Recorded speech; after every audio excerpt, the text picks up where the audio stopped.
Hello and welcome to this special edition of the Redvers Podcast, Episode 3, an Election Night Analysis. On this special edition episode, we look at the local election hotspots here in England, the Speaker of the House, John Berserko Burko, and how he's been going apeshit throwing phones around like a bloody discus champion, and Amber Rudd. She's finally cut herself loose from the blood-sucking organism that is the Tory party. So stay tuned. This is the Redvers Podcast.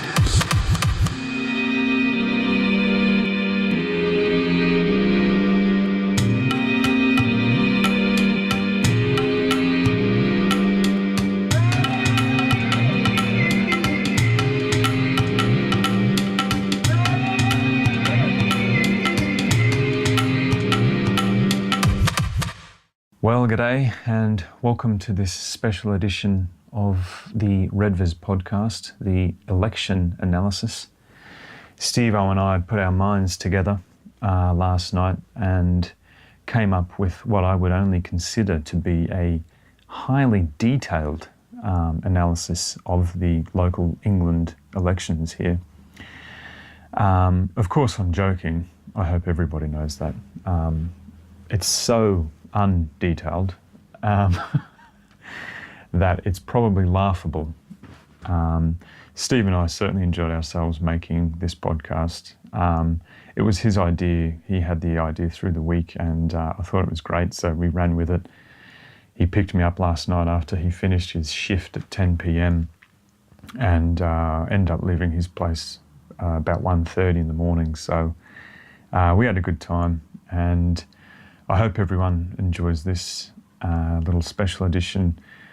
We're looking forward to potentially doing more podcasts like this on specific events. I do say towards the end of the podcast that, you know, if you've got any suggestions of events that you'd like us to commentate over, or, you know, you want our ideas and opinions on certain things, I'm sure we're more than willing to do a podcast on specific events. I think old Steve-O mentions Eurovision. Now that's a bloody good idea. I'd love to do an overview or an analysis of Eurovision when it comes up. That would be a hoot. But get in touch via redverspodcast@gmail.com. And if you're new to the podcast, or if you have listened to the 2 previous episodes, thank you. And if you are new, welcome. Please be sure to subscribe either via iTunes, SoundCloud, Stitcher, and also the YouTube channel. Leave a comment. We'd love to hear some feedback from anyone.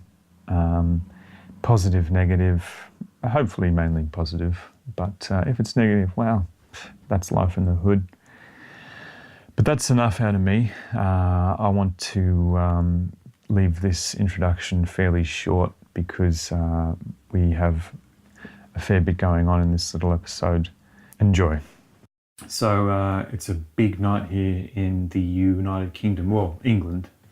These elections are only being contested in England, and we've currently got the live television broadcast of Nuneaton and Bedworth, which is a Labour stronghold. Right.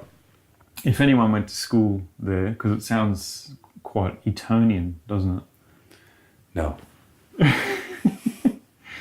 But we thought we'd call this, or this was Steve-O's idea, to have this assembly this evening, this meeting of the minds. Absolutely. Political pundits. That's what people have called us in the past. Nah, just commentators. Commentators of crap. Commentators of crap. You heard it here first. Now, we're probably not going to give you too much of an insight into the local elections. Well, no, we can give it region by region. People can listen to us for the next 12 hours.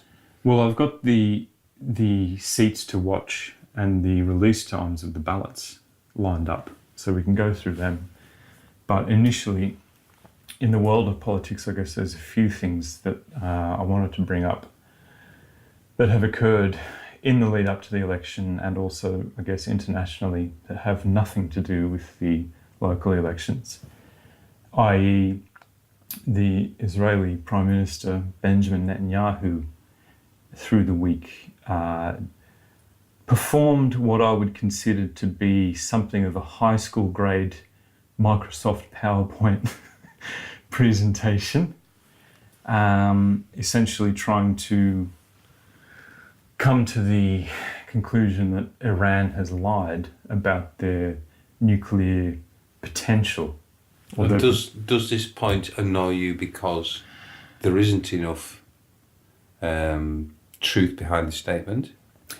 That is probably factual, I dare say. I know there's a lot of people who disagree with the evidence that he laid out in his presentation. What did he call it? Nuclear archive, Iran's nuclear archive, and it supposedly details, I guess, their potential to create nuclear weapons, which they are saying is far more advanced than what they're actually portraying in public. I don't know, man. Can't they just get rid of them or just decommission them? Can we just put nuclear weapons on the farthest back burner we can ever imagine and just say, look, nobody's got nuclear weapons, we are prepared to use now? Yeah. Well, I mean, I'm of that opinion. I purchased a C&D badge at the Green Man Festival in 2015. Yeah, but that's just you being a fucking hipster. Hippie. No way. You might have had the I don't know, I've never seen you with your hair in a big ponytail down the back. No, I don't think anyone ever has. But the thing that sort of struck me about the presentation that he gave was just how amateur it was. It was laughable. I was watching it thinking, what the hell is he doing? Because he was reading sort of off the slideshow, I guess. Yeah, but you're looking at, so like, well, you want the BBC to go in there and put all the electronic screens around that cost £1 million and say, whew, he did a really good job because his auto cue was professional. No, see, the problem is that country has some extraordinarily advanced weapons systems. I'm sure it does. It is quite a tech hotbed in terms of like the internet and startups and stuff. Who's in control of this guy's media? I've got no idea. They must have just completely overlooked it because amateur is the word of the day when it comes to that performance. And even his speech, it's like, well, what's going on here? And then he unveiled those files, but that were behind a sheet. Did you see it? No. There was a bunch of files and he walked up to this black sheeting and he ripped it down and it revealed some files. And then he ripped another one down and it revealed a bunch of CDs. Did he do this to a soundtrack that we're not aware of? Was it like acting out a music video? Boo, there's the files. Boo, there's the CDs. I don't know. Come on. Yeah, and it was March of the Valkyrie playing in the background. But the weird thing was, someone had written an article saying that given the amount of CDs that were on display, right, apparently this nuclear archive only contained 55,000 pages of information. And someone pointed out that you would be able to fit that on like 6 CDs or something. There's always one smart ass. Oh, isn't there what? I mean, that's the world we live in now. You've got to be sort of technologically minded. Otherwise, you're just going to get hounded on things like Reddit. But I'm not sure if you know what Reddit is. Not really. You know, I visualise everything in black and white. Yeah. You know, that's just the way I am. That's because you've got extreme colour blindness. Quite possibly. You do realise that jumper you're wearing is pink. It's salmon. But yeah, that's one thing I wanted to mention that I noticed in the week's sort of unfolding political events. I thought it was quite bizarre, but I don't know. It doesn't seem to be holding up to much scrutiny, the accusations. But it does indicate that the deal that Iran did with the other countries in the UN, the top, to sort of suppress their nuclear capabilities, probably needs to stay in place. and Trump wants to I have don't it know, dissolved. just. I mean, the only things I've read about it is the enormous amount of money that was paid by Obama. Yeah. But you see, that's all I know. I mean, I don't know any more than that, just. No, I don't know. I mean, the greater political aspects of it, I guess, is not worth going into because I don't really have much information on it. Or like, I mean, it's just a can of worms, isn't it? You know, that area is just such a hotbed of conflict. It's just a bed of whispers. There's nothing. A bed of whispers. Yeah, there's nothing behind it, man. Did you get that from Hemingway? I don't think so. Did you finish the book? No, I haven't started Hemingway yet. For I've got to God's finish my sake, first book. man, you got it last Saturday, and Yeah. today is actually Thursday. But no, see, I'm going to read them when I finish my current book, which I'm about 100 and something pages in. You told me a story where you only ever finished 2/3 of the book. There's only actually 3 books you've ever finished. And then all of a sudden you tell me you've got books lined up. I've read 160 pages. Yeah, Read 20 more and start the next one. maybe. What do you mean, maybe? No, I want to finish this one. hell. It's good. So I guess the other political story we should engage in before we enter the minefield of the local elections is John Burko being accused of his bullying behaviour and menacing tactics. If you'd listened to episode 2 of this podcast, I mentioned Mr. Burkow, and I've seen how much pressure he gets when he's in work. And I think if he wants to break his phones on tables, brilliant. Yeah. Bring it on. Yeah. I'm not intimidated by the fellow. He's honest and true and fair. As far as I've seen, but people tell stories. Yeah. That's up to them. It is. I mean, as we said in episode 2 as well, I like that little segue there to potentially having people download episode 2. If you haven't listened to episode 2, please do download it. It would be very helpful. You're very welcome, but you know I've got a stupid memory. But Burkow, Berserko, that's what his name should be. Berserko, Burkow. Bukaki, maybe. Jesus, the script writes itself. But, I mean, we saw that fella on TV today, the one who has accused him of this supposed extraordinary behaviour. It's not extraordinary. No, it's not. To me, it just sounds like some dude, a boss who's sort of a little on edge. I'm sure we've all worked for people who banged tables. Banging tables? I mean, I've never had someone throw a mobile phone at my table. Do you want me to tell you a story about an old boss I used to work for? Absolutely. Right, so he's an ex Touring professional minister?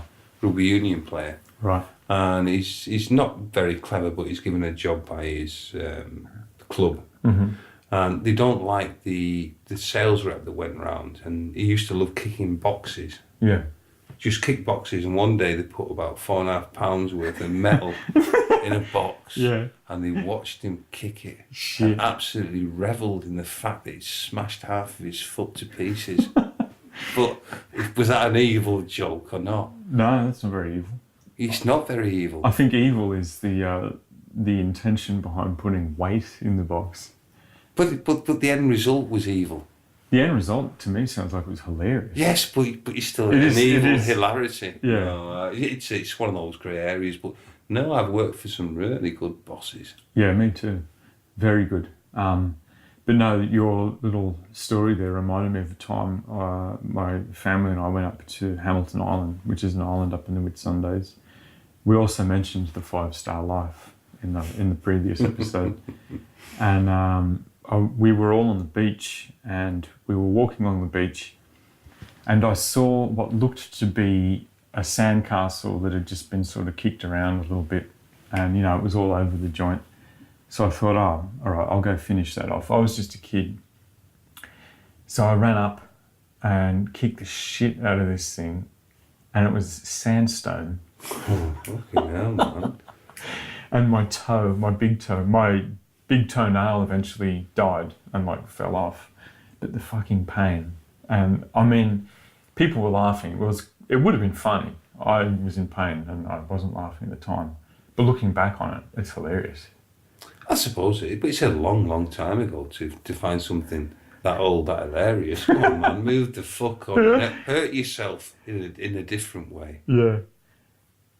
Well, there's things I could say there, like through employment choices. So Burkow the bully, yeah.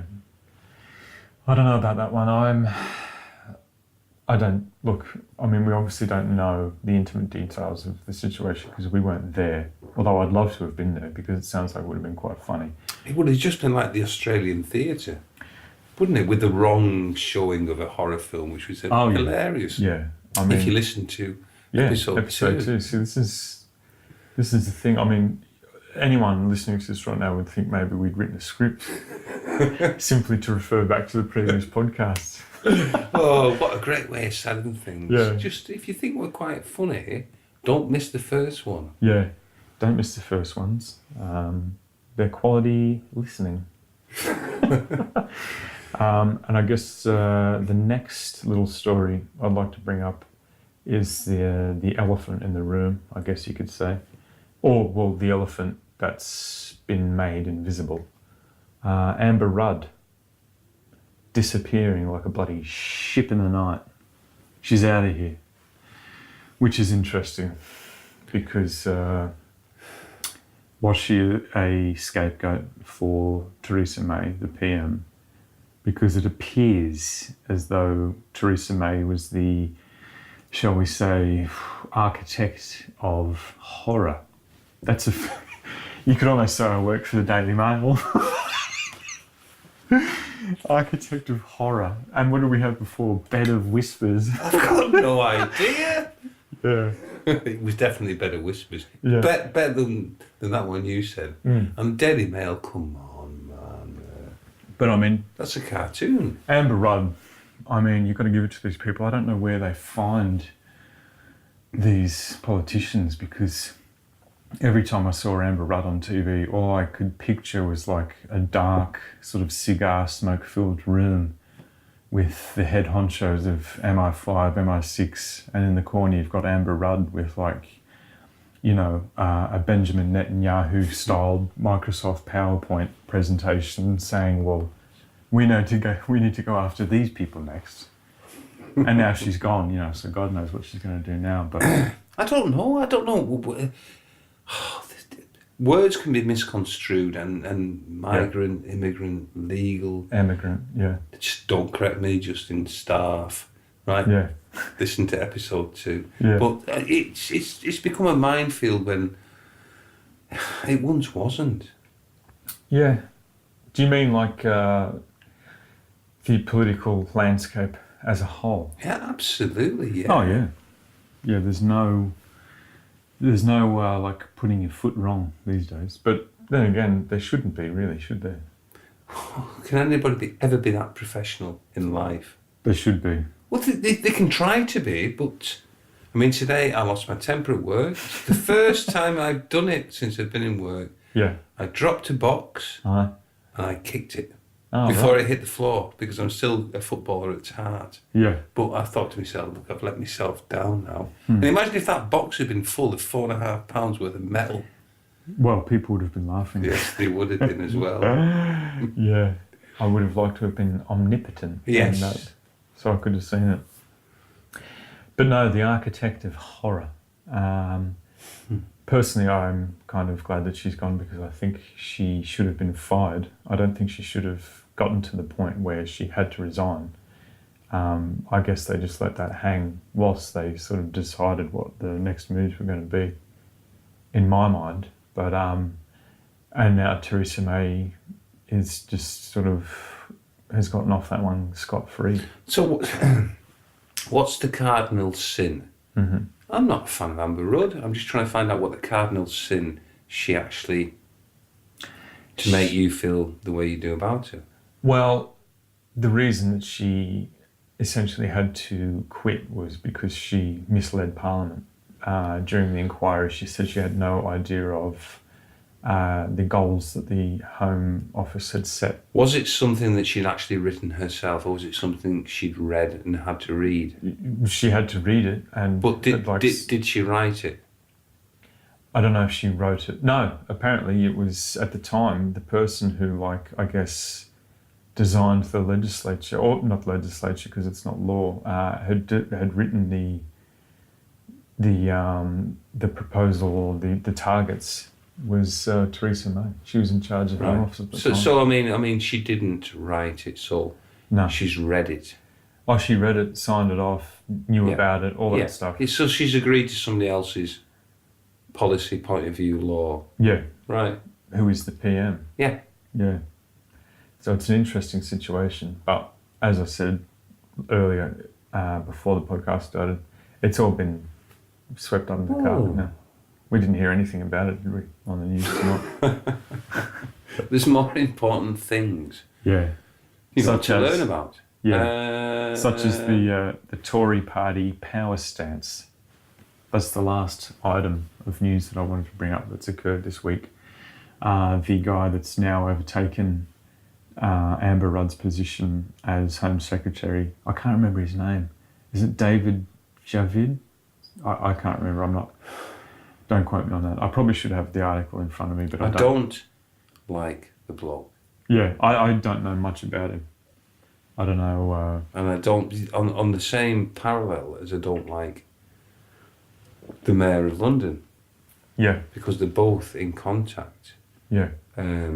Because they've both got backgrounds which are very, very similar. Mm. And people are saying, well, they've got that perspective that nobody else has because they haven't had the silver spoon. Yeah. No. Yeah, well, I don't know. I don't know anything about either of them, actually. That's fair enough. I should know a bit about Sadiq Khan because he seems like a pretty interesting guy. Seems quite calculated. For a Labour man. Yeah, calculated is the correct word. I think as far as London mayors go, I would prefer him than Boris Johnson. Bojo. I don't know. When Boris Johnson was the mayor, he did his job, right? No matter what stick you get from anybody. He wasn't on the telly all the fucking time. No. But now the Mayor of London is such a politicised, televised position. It's ridiculous, Justin. Yeah. Yeah, it is interesting. And it's a nice spot, London. Having been down there the other week. Good. Yeah. I'm glad you enjoyed it. I'm glad it cost you the amount of money it cost you. If you want to go down there, I'm not. Pay for it. Yeah. When was the last time you were in London? Let's think about this one. 1988. Holy shit! You kidding? No. 88. Freaking hell! You got to go down, man. What, to London again? Eh? Yeah. Fuck that! It was busy when I went down in '88. It's only got fucking busier, hasn't it? Aye, you bet. Just before Christmas.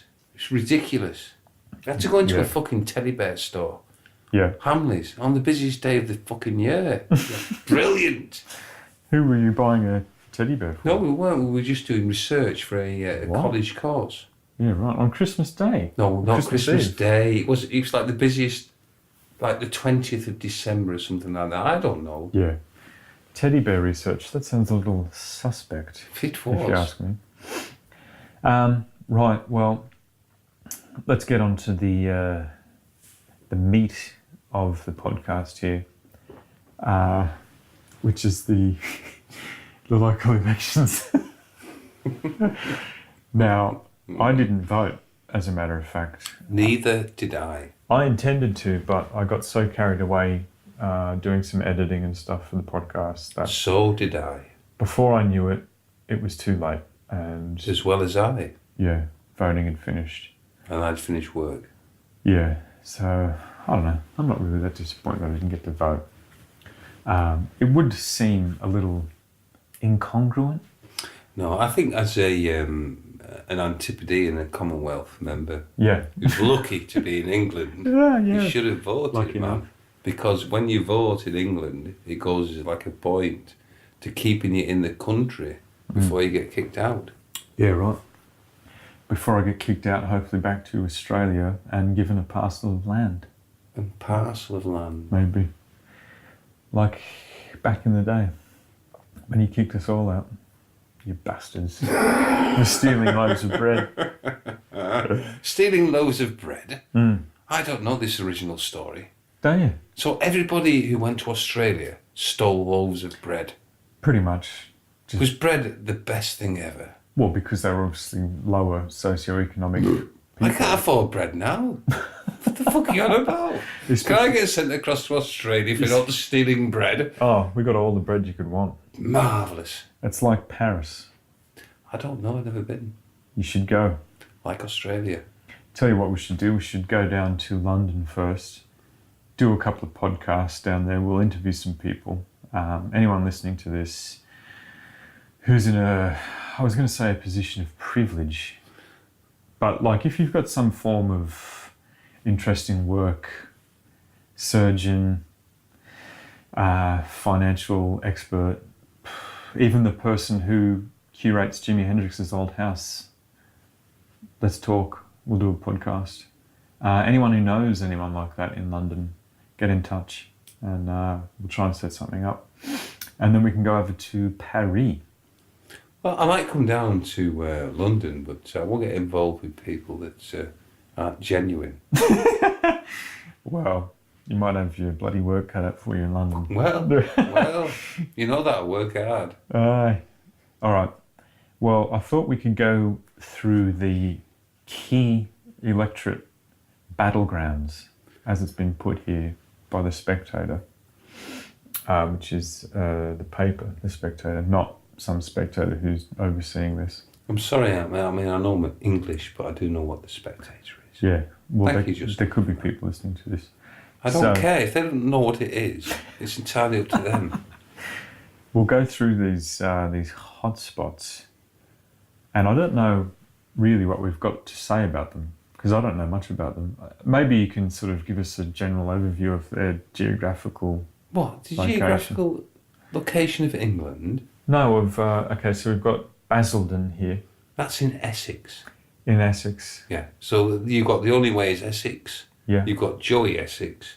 So you've got an area that I don't really care about. So essentially you've got two people voting in Essex. No, you'd have probably, I bet they'll get 1 million people who vote in Essex. Where is it in terms of London? Is that? It's close enough to be very, very wealthy. Yeah, right. And very, very false. Well, that's interesting because it says here UKIP was the only party to make gains in Basildon in 2016. 2 years on, their prospects are rather bleak. Mm-hmm. I guess that is true because UKIP is essentially dissolved. It's gone. For lack of a better term. So the results for Basildon will come out at 1 a.m, which is in about 32 minutes. The second hotspot is Trafford. Now, Trafford is Tory held. It says where a third of councillors are up for re-election and where Jeremy Corbyn launched the party's local election campaign. Now, this is an interesting one because... I don't know Trafford. I only know Trafford, Manchester. I don't know Trafford anywhere else. Well I don't. Clearly not London because you haven't been down there since the 80s. Well, it would have been there in the 80s as well, Just. It's not just fucking appeared. Like, here's Trafford. Wasn't here in the 80s. Yeah. Come round in the 90s. This giant landmass that just appeared in. See, taking piss again. Now, they do say that, 40% of seats contested in this election are in London. Yeah. So because the population of London, to have 40% of the votes, there must be, let's be honest about it, 40 million people?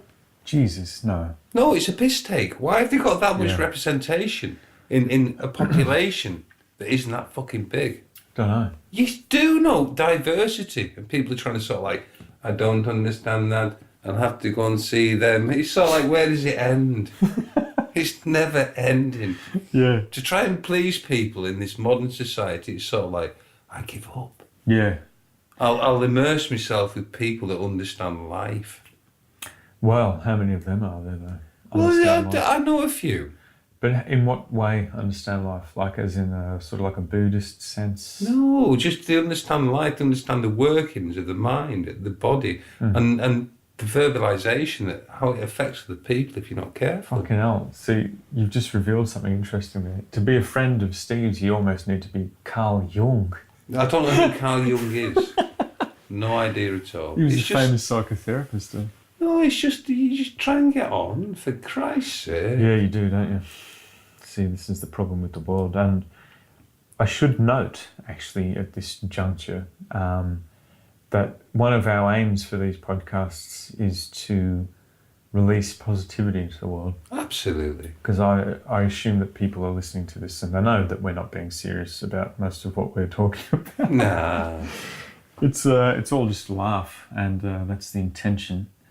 So if you misunderstand that, don't listen. Well, you shouldn't really. Yeah, you shouldn't really, I guess. It's fairly base humour, isn't it, really?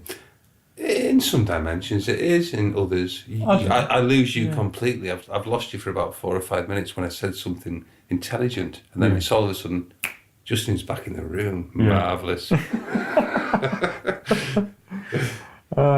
So from Trafford on to Peterborough.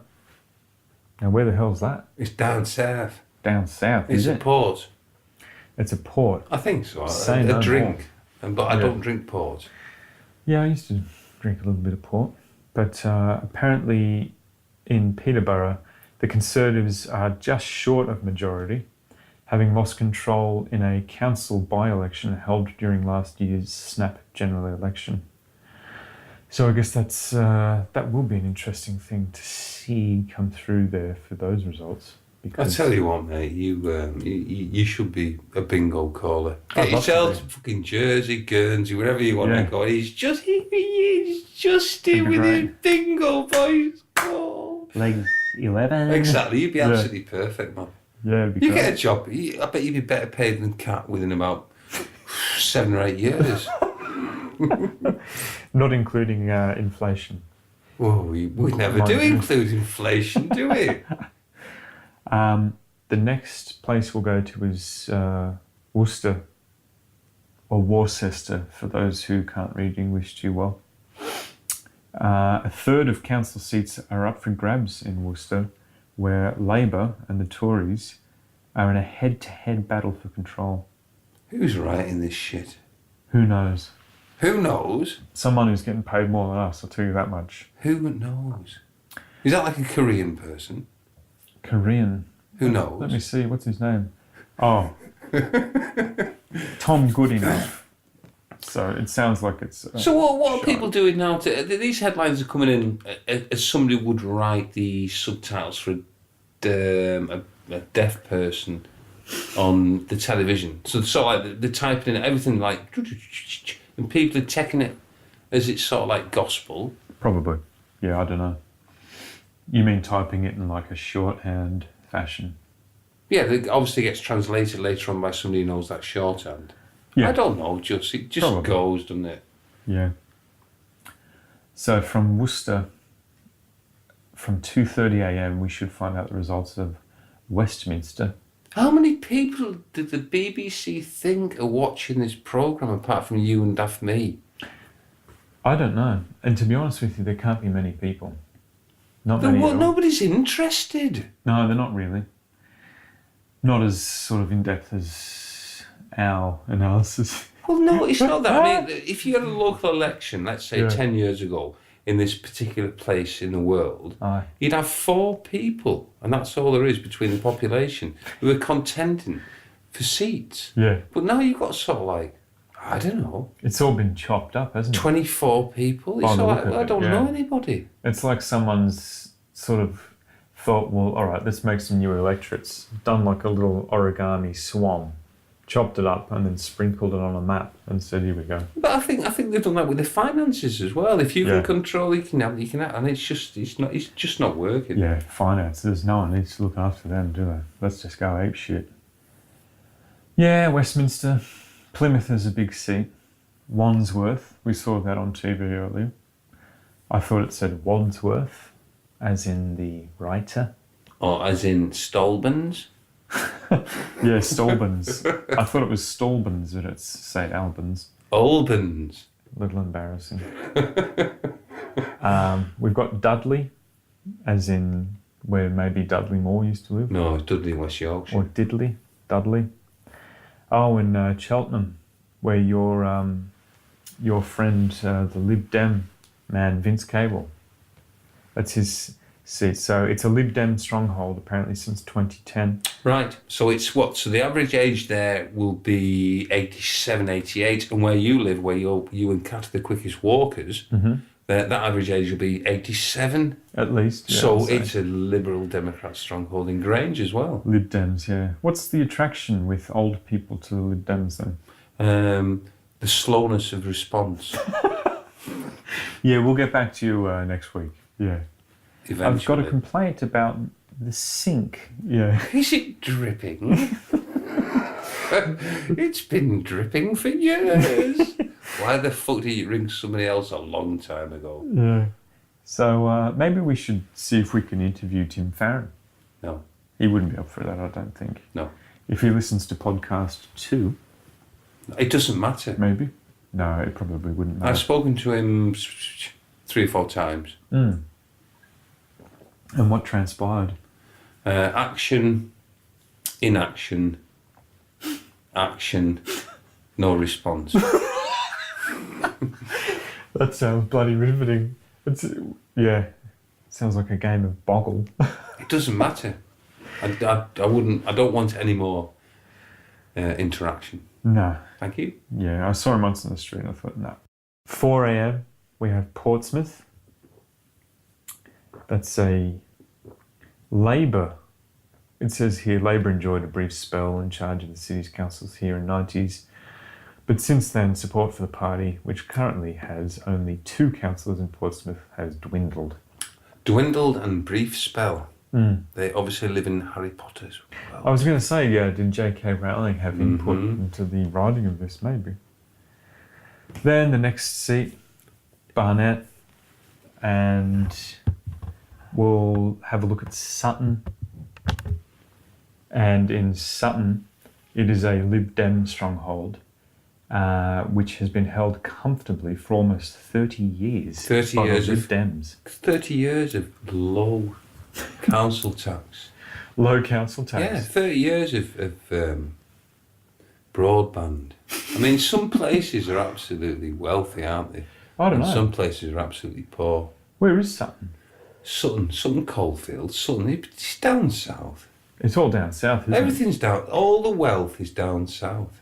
All the wealth is down south. Yeah. Exactly. We should write a little jingle maybe. But Manchester's not bad. Manchester's... For wealth. Oh, it's huge. But and music as well. I mean, outside of London, the biggest city, population-wise, is Manchester. Right, I thought it was Birmingham. Maybe it is. No, I don't know. You're Australian, I'm English. I should know these facts. Yeah, that's true. So, we moved on to the mid portion of the day, I guess, when results will be coming out for Great Yarmouth. Great Yarmouth. And it says here, the big question in Great Yarmouth is... Will people die? In a thermonuclear blast, yeah. Where will UKIP vote go? Or where will the UKIP vote go? Yeah, because it's another stronghold. It's another one of those really sort of like pantyhose and Briefs. deck chairs. Pantyhose and deck chairs, right? You're setting the scene here. Yeah, well, it's Liberal Democrats, isn't it?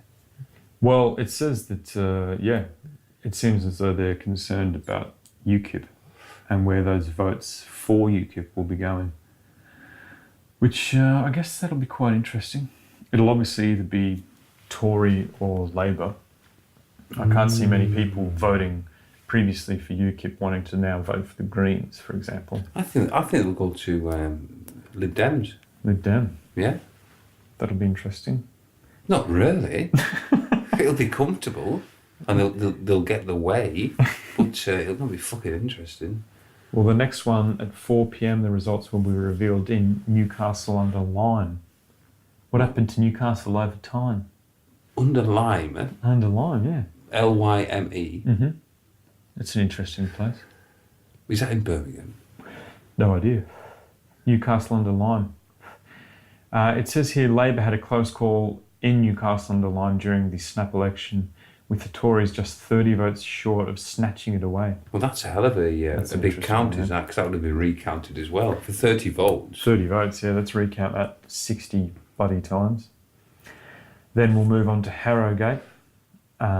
Expensive place. Yeah, not much going on in Harrogate apart from people checking their bank balance and maybe going to the local Rolex dealer for a new Have you been sports there? watch. Never.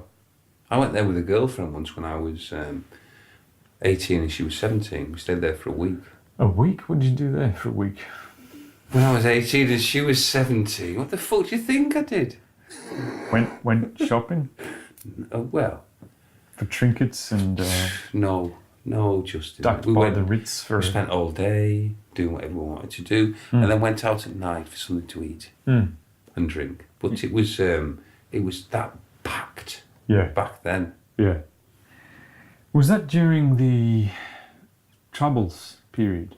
In York, with the Roundhead and the Cavaliers. I'm not that fucking old. The next one is Kingston upon Thames. Any place name that has upon Thames, you know, is going to be pretty influential in terms of money. Exactly, money is. And it says here, of course, following on with that, the Tories managed to take control of Kingston upon Thames from the Lib Dems in 2014. But next we have the big one, which is our electorate, that we didn't have anything to do with because we didn't vote accidentally. South Lakeland. Now, it is an interesting one, and I've been thinking that the Conservatives will take this seat because the Lib Dem vote in the last election came from a vote count of over 9,000 in terms of their victory over the next party. But it was narrowed down to 780 votes. I thought it was less than that. I thought it was 377, but They must have you've got better recounted it. information than me. They must have recounted that one a couple of times. I mean, let me interject slightly. One of the interjections I had with Mr. Farron Yeah, was one of his lackeys, yeah. and it was on this aforementioned vote. They put the fencing collapsed around the property, and the council put these metal railings around and started charging everybody on the close £80 each a week. You're kidding? No. So his lackey knocked on my door and said, "Are you going to vote for Mr. Farron?" I said, "If you don't sort this debacle out," I said, "I'll make sure that every fucker on this close doesn't vote for him." And it was sorted out. Yeah? Yeah. Well, that's interesting. So he sorts things out Yeah. if he's threatened. That does sound like a debacle of maybe parliamentary inquiry. Yeah, but realms. I mean, we're talking old-fashioned words today, and debacles and marvels. Yeah, a debacle. This is a debacle.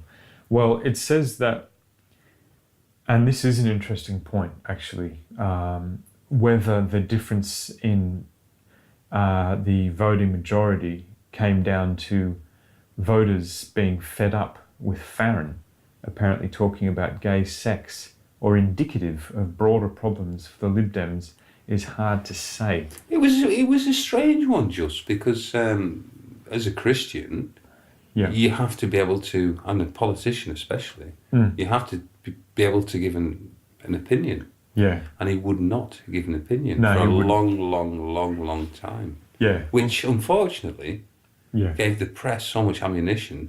Well, that's it. It's like you can't really hold back on your opinions with issues that are that big, you know, and that will never go down well with the electorate, will it?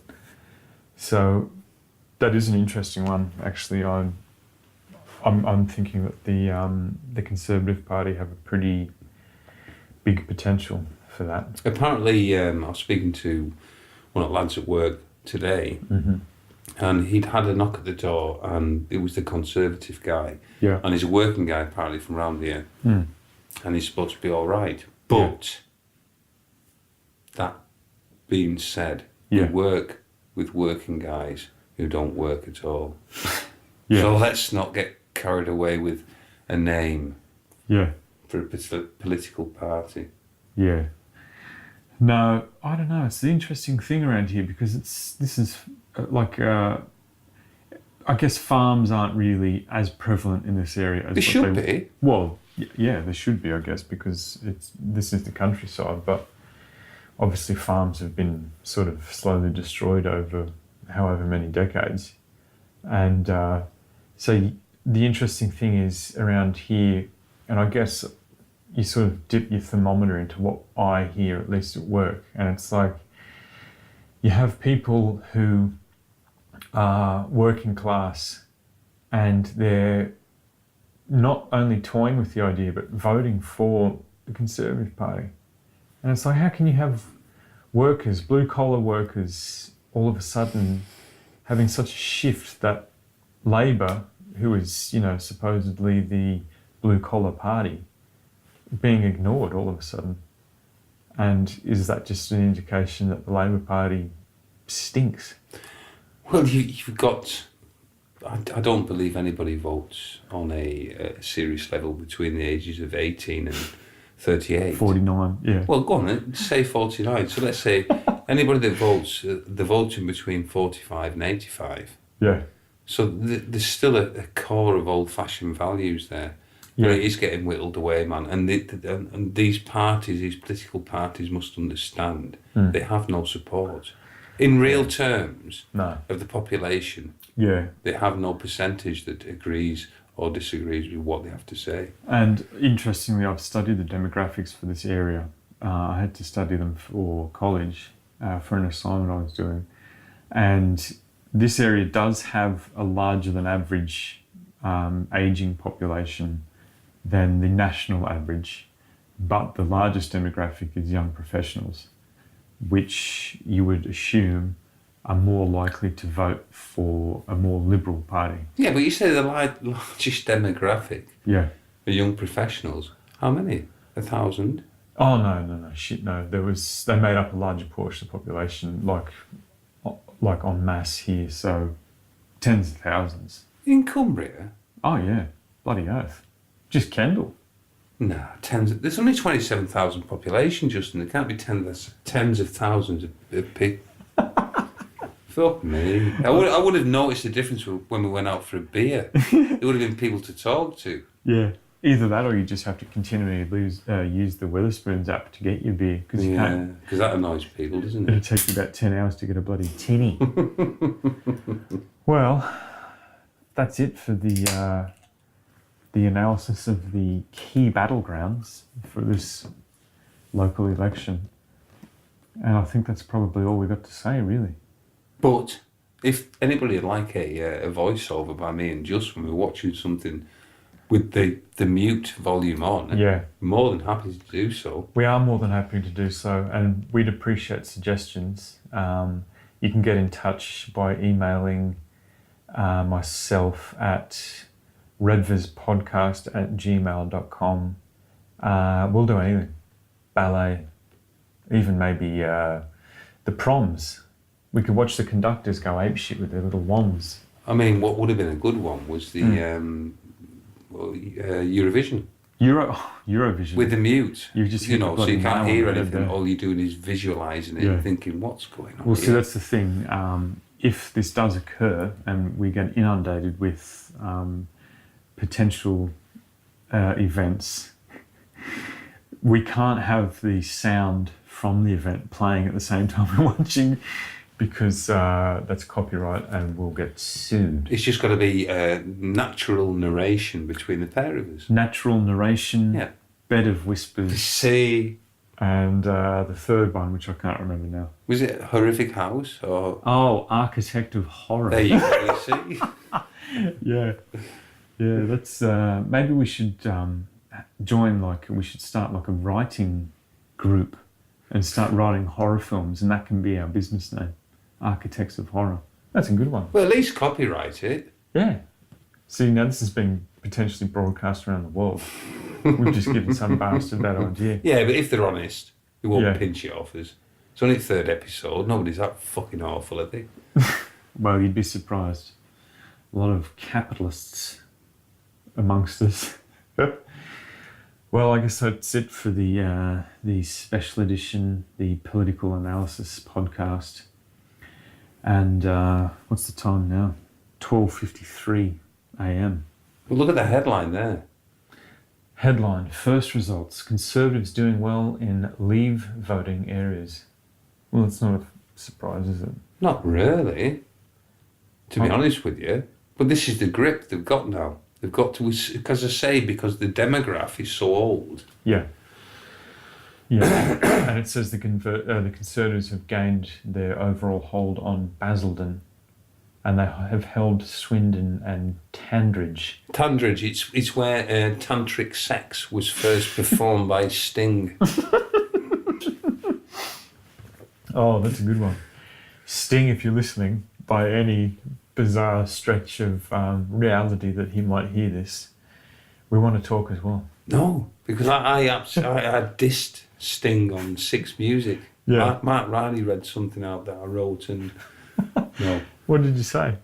The whole of Grasmere were absolutely overjoyed that he'd sold his property and left. Grasmere, yeah. It is a nice joint, Grasmere. I like that little town. A lot of money there, yeah. Well, that's it for the election analysis. If you enjoyed this podcast, please do subscribe to the podcast via iTunes, SoundCloud, Stitcher, and also the YouTube channel. I do have a bit of an issue uploading the YouTube clips because they're such large files and my internet is so shit that I can't do it until I go to my girlfriend's place on the weekend, where they have supreme broadband. It's the old people's place, you know, they get everything. And so leave comments, subscribe. Everything in that manner is very helpful to us because it will skyrocket the podcast to potential international awareness. And then you can see us on the world stage making people uncomfortable, I assume, with just the sheer truth. All right, folks, have a good one. Peace. And that's it, folks. That's a wrap. That's podcast episode 3 in the bag.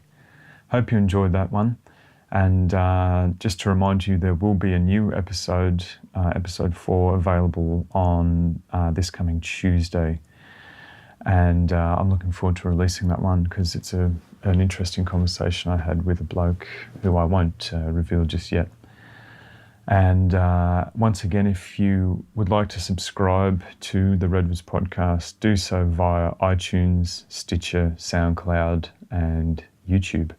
At the moment, Google Play is not supported anywhere outside of the United States. So anyone with an Android phone, you will have to download the Stitcher app. That's probably the easiest method for you guys. I don't know if you can download episodes via the SoundCloud app on Android. I've never actually used an Android phone. I'm an iPhone man through and through. But thank you very much for your company. Thank you for listening. Please do download the episodes. Every episode that's downloaded is very helpful for the podcast. Thanks again, and chat to you on Tuesday. Bye-bye.